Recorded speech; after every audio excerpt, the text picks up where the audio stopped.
Olá, sejam bem-vindos a mais um Saber Direito Responde. Eu me chamo Tiago Carnim, sou assessor do Ministério Público do Estado de Rondônia e professor de Direito Constitucional em cursos preparatórios para concurso público e exame da OAB. Hoje estaremos aqui para responder as perguntas, as dúvidas dos nossos alunos, no caso 3 alunas, a respeito do nosso tema Controle Estadual de Constitucionalidade. Então, para isso, estamos aqui diante das alunas Lívia, da Silanice e também da aluna Fernanda. Então, vamos começar com as perguntas. Lívia, por favor. A respeito do controle prévio de constitucionalidade. O Poder Judiciário pode realizar o controle de constitucionalidade prévio? Pode. Olha só, essa aqui é uma pergunta interessante. Poder Judiciário exercendo controle prévio de constitucionalidade. Isso aqui não é muito comum. Controle prévio é aquele controle que é exercido geralmente quando? Antes da vigência da lei. Então, geralmente, quem exerce o controle prévio de constitucionalidade são os poderes executivo e o poder legislativo. Então, o que vai acontecer?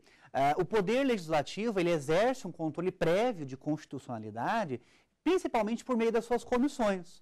Então, o projeto de lei ele passa pela Comissão de Constituição e Justiça, que vai analisar se aquele processo ele é constitucional ou não, se viola a Constituição ou não. E também tem uma outra situação de controle prévio, mas ainda no âmbito político, que vai ser pelo chefe do Executivo. Porque o chefe do Executivo ele pode vetar ou ele pode sancionar. Quando o chefe do Executivo ele veta por motivos jurídicos, que é o chamado veto jurídico, ele está exercendo o controle de constitucionalidade. Então, regra geral, realmente não existe esse controle judiciário prévio. Mas, o que vai acontecer? Jurisprudencialmente é possível que um parlamentar, quando ele perceber que o processo legislativo não está respeitando as regras que são estabelecidas pela Constituição, ele pode ingressar um mandado de segurança e o Poder Judiciário pode impedir a tramitação, a finalização daquele projeto que eventualmente, futuramente, se transformará numa lei inconstitucional. Então, até para entrar no nosso tema de controle estadual, esse controle ele é admitido no âmbito do Supremo, os deputados federais e senadores podem fazer isso, mas isso também é possível no âmbito dos estados. Deputados estaduais podem entrar com esse mandado de segurança perante o Tribunal de Justiça e os vereadores também podem entrar perante o juiz de direito para evitar a conclusão de um processo legislativo inconstitucional. Tá bom? Silanice? Professor, em relação ao poder constituinte decorrente, ele também atua na elaboração dos documentos de organização do Distrito Federal e dos municípios? Olha, lei orgânica, isso é um assunto bem quente, né? Lei orgânica tem natureza, nós temos poder derivado, decorrente, com relação, usando como parâmetro a lei orgânica. Resposta maravilhosa do direito, depende. Né? Se é uma lei orgânica do Distrito Federal, sim. Se é uma lei orgânica municipal, não. Então, o que acontece? A maioria da doutrina, e esse é o posicionamento que o Supremo atua hoje, ela diz o seguinte: poder constituinte derivado decorrente é um poder de segundo grau. É um poder que tem origem lá na Constituição. Os estados podem elaborar suas constituições porque a Constituição deu esse poder para ele, é o chamado poder decorrente. Como o Distrito Federal também reúne as competências estaduais, além das municipais, então a lei orgânica do Distrito Federal, ela tem como se fosse um status de Constituição estadual.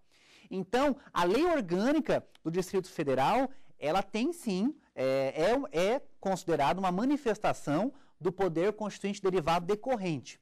O mesmo não acontece com a lei orgânica municipal. As leis orgânicas municipais não têm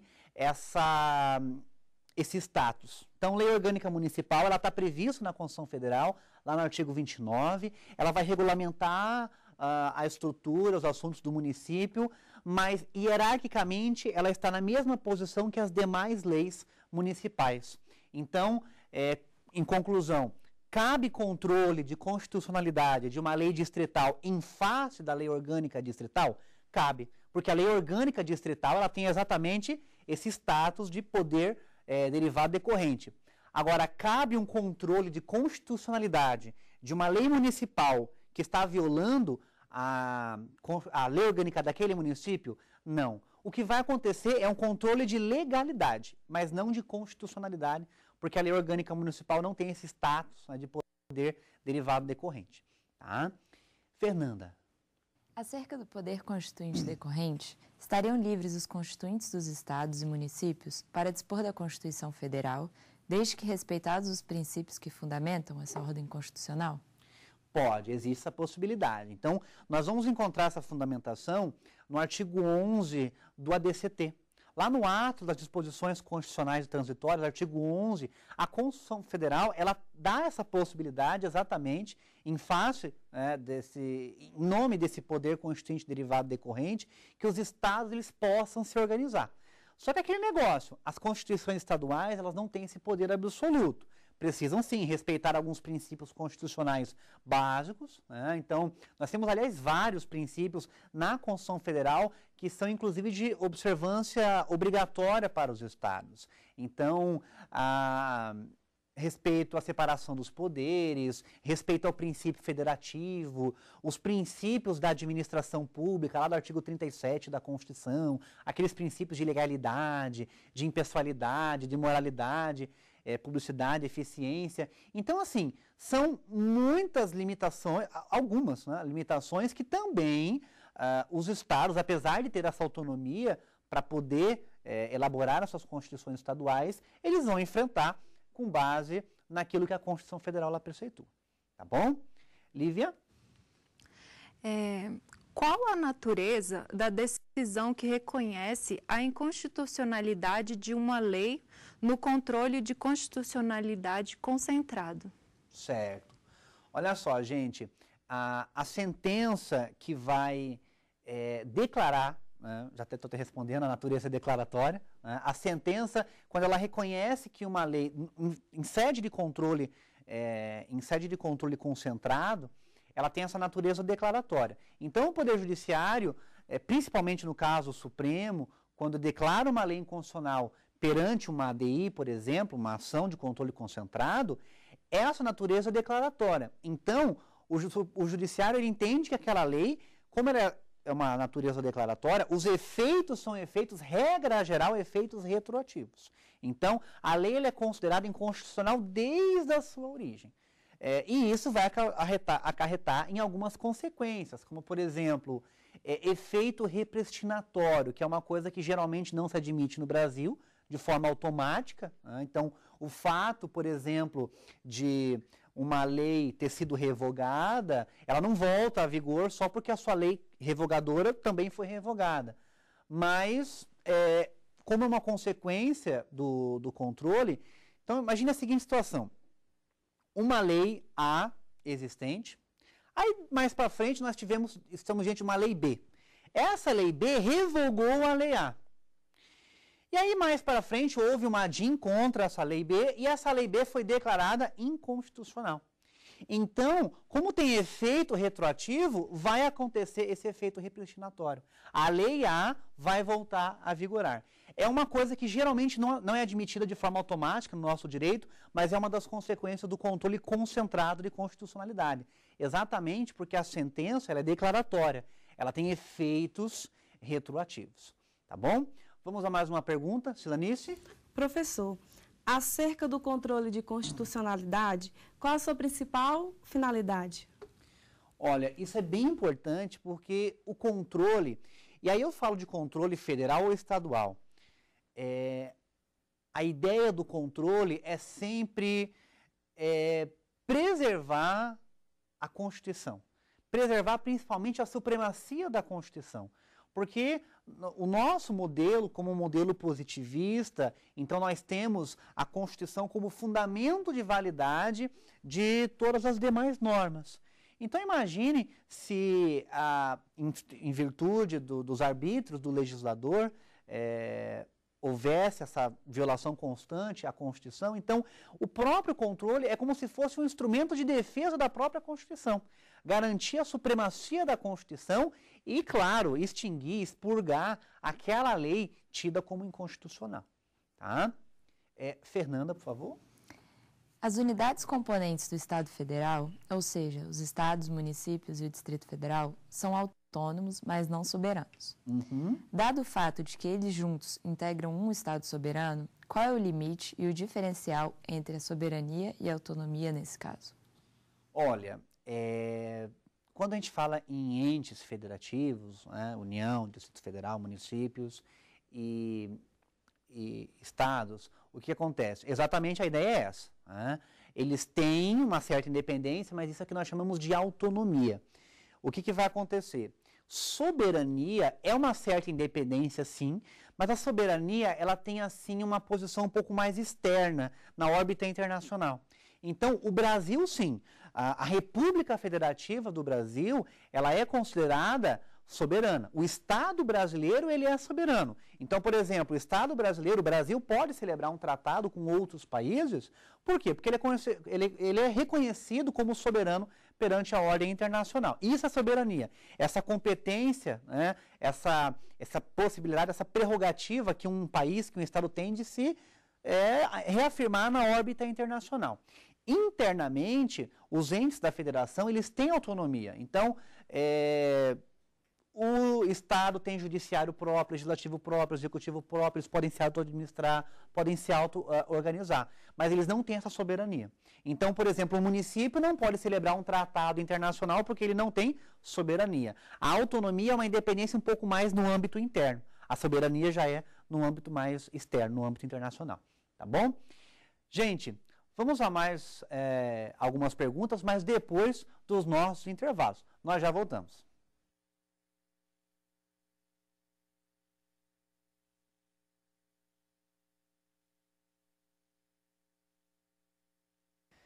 Voltamos, então, aqui com a nossa segunda parte do Saber Direito Responde, respondendo às dúvidas dos alunos acerca do assunto controle estadual de constitucionalidade. Então, vamos voltar aqui para as perguntas das alunas. Lívia, por favor, a sua próxima pergunta. O parecer de resposta de consulta emitido pelo Tribunal de Contas Estadual pode ser objeto de ADIM?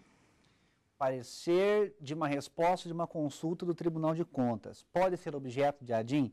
Olha só, nós temos um caso até similar, que já foi julgado pelo Supremo, no caso de uma resposta de consulta da Receita Federal.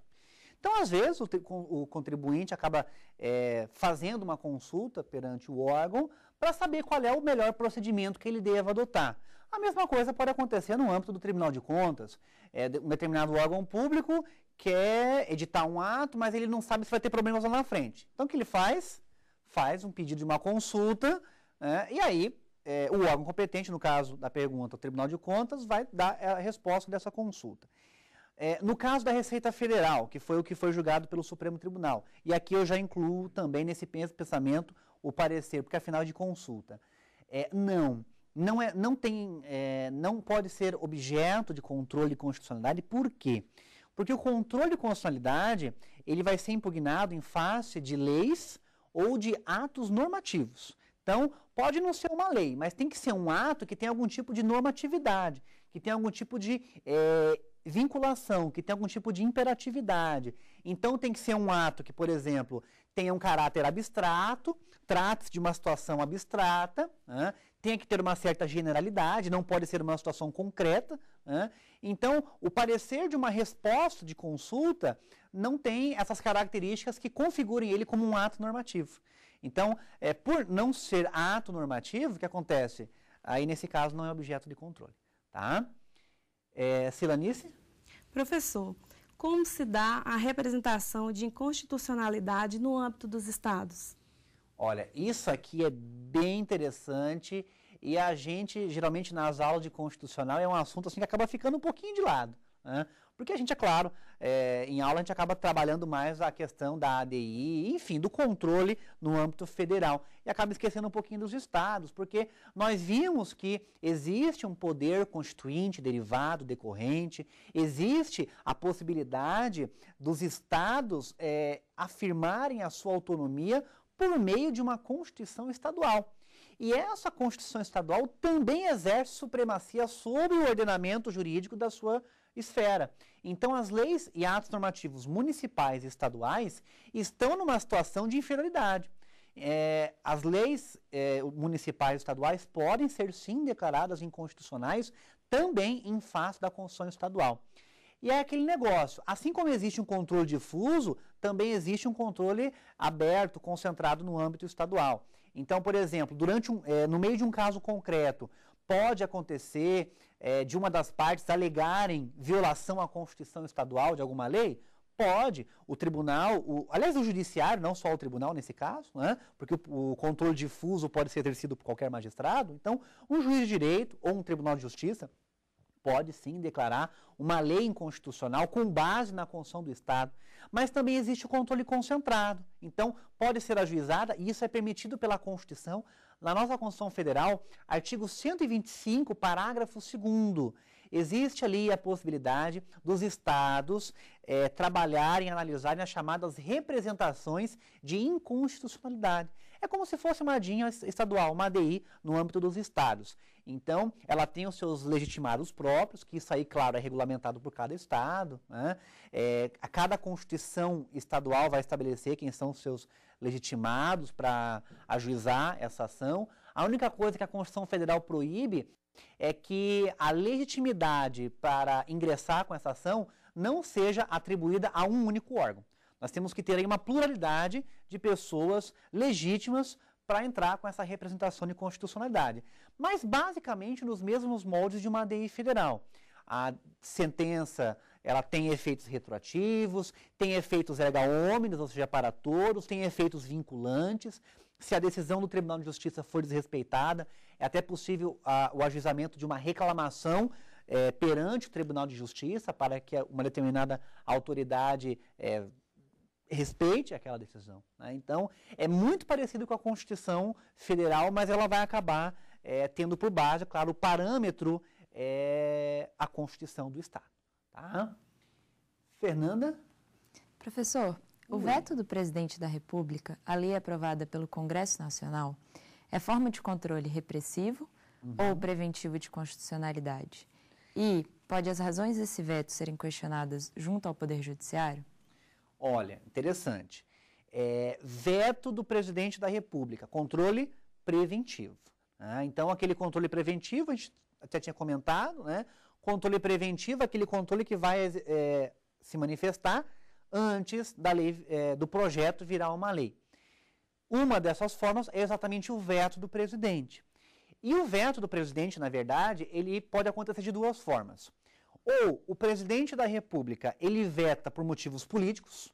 Então, o presidente da República, isso também acontece no âmbito dos estados, né? O governador também pode vetar projetos de leis estaduais, os prefeitos podem vetar projetos de leis municipais e também é uma forma preventiva de controle de constitucionalidade. Então, quando o chefe do executivo, vamos falar de uma maneira geral, quando o chefe do executivo ele veta, ele tem duas formas de fazer isso. Se é um veto político, não é forma de controle de constitucionalidade. Se for um veto jurídico, sim. Por quê? Porque o veto ele tem duas razões.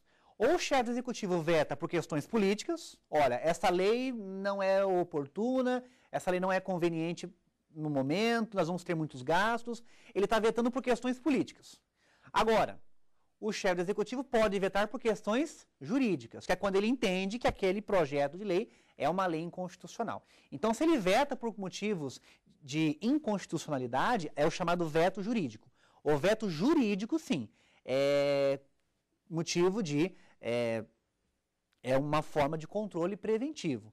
Não existe possibilidade, por exemplo, de ser tido depois, né, impugnado via Poder Judiciário. Não. Porque, na verdade, a elaboração de uma lei ela é manifestação da decisão política.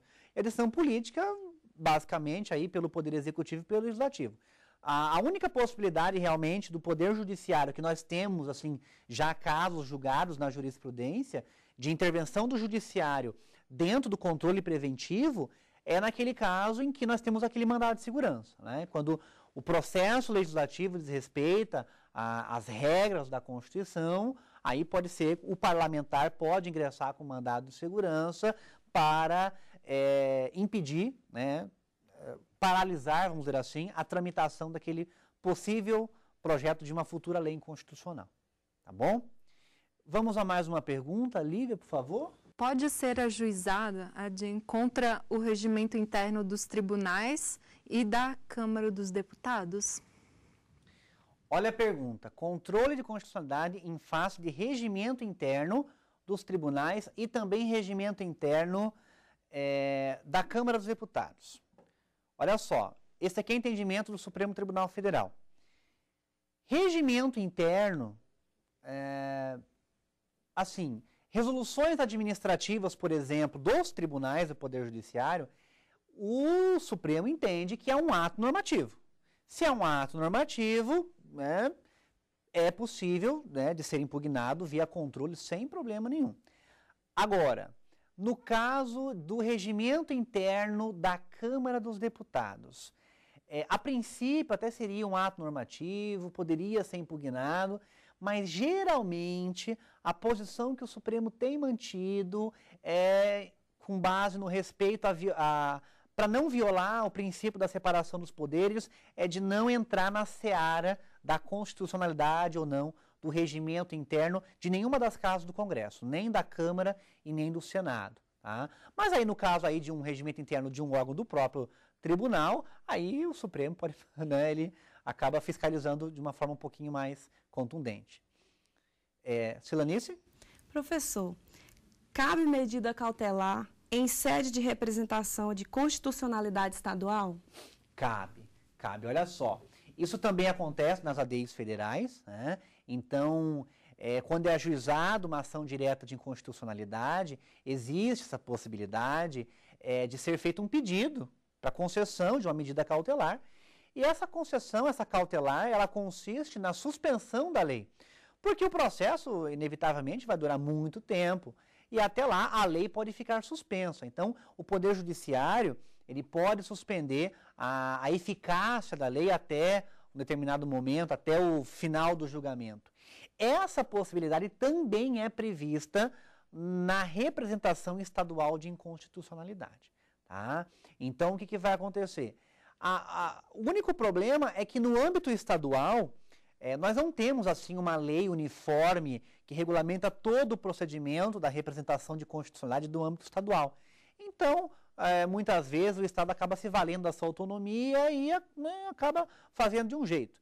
Então, por exemplo, eu já vi algumas ações de inconstitucionalidade no âmbito estadual em que o próprio relator ele concede essa cautelar, o que não seria a regra no âmbito federal. No âmbito federal, na ADI federal, o que vai acontecer? Para que a cautelar seja concedida, é necessária a maioria absoluta. Né? Tem que se atingir o âmbito, o quórum mínimo de maioria absoluta dos membros daquele tribunal. Geralmente essa é a regra. A única possibilidade que a Lei 9868 ela dá de concessão de uma liminar, de uma cautelar pelo relator, por uma decisão monocrática, se por um acaso naqueles momentos, naquelas situações de recesso. Então, se o tribunal está de recesso e for uma questão urgente, o relator pode conceder a liminar. Mas mesmo assim, mesmo nessa situação de recesso, essa liminar, essa concessão, ela vai depois vai ser votada sob o referendo posterior do pleno. No âmbito estadual, se nós formos aplicar por analogia, essa deveria ser a regra, mas nem sempre. Tem alguns tribunais de justiça que, basicamente, pegam a representação de constitucionalidade e usam como se fosse um processo normal, né? Então, o próprio relator, monocraticamente, concede, indefere ou defere essa concessão e determina a suspensão da eficácia da lei até o julgamento final do mérito da questão. Tá bom? Fernanda, você tem mais alguma pergunta? Tenho. Eu gostaria de saber quem possui legitimidade para a propositura da ação direta de inconstitucionalidade. Boa pergunta. Olha só, os legitimados para a ADI, vocês vão encontrar no artigo 103 da Constituição Federal. Então, o que vai acontecer? Lá no artigo 103 da Constituição Federal, nós temos todos os legitimados que podem ajuizar uma ação direta de inconstitucionalidade. Então, nós temos quem? Presidente da República, basicamente as principais autoridades do país. Então, presidente da República, no âmbito federal, aí nós temos também, claro, a diretoria do Legislativo, então a mesa da Câmara e a mesa do Senado também podem entrar com esse pedido. O chefe do Ministério Público da União, ou seja, o senhor Procurador-Geral da República. No âmbito dos estados, aí nós temos também o governador, se o chefe do Executivo Estadual pode, o chefe do Legislativo Estadual também pode. Então, governadores, mesa da Assembleia Legislativa dos Estados, e aí na esteira, né, nesse pensamento, nós também temos a mesa da Câmara Legislativa do Distrito Federal. Também quem pode ajuizar mais essa ADI? Os partidos políticos, mas apenas aqueles partidos políticos que tenham eleito algum deputado ou algum senador, ou seja, um partido político que tenha representação no Congresso Nacional, entidades de classe, de âmbito nacional e confederações sindicais. Basicamente, essas são as pessoas. No âmbito estadual, isso aí vai ser regulamentado por cada Constituição. A Constituição de cada estado vai dizer quem pode entrar com a representação de constitucionalidade. Geralmente, eles acabam seguindo esse mesmo modelo no âmbito estadual. Tá? Mas isso aí fica a cargo de cada Constituição estadual de delimitar quem serão os legitimados para a propositura da ADI, vamos dizer assim, estadual. Tá bom? Bom, chegamos ao final dessa bateria aqui de questões para trabalhar, né, ajudar a entender um pouquinho mais esse tema, controle de constitucionalidade. Então, chegamos ao final, então, de mais um Saber Direito Responde e nos encontramos aí, eventualmente, num próximo programa. Até mais.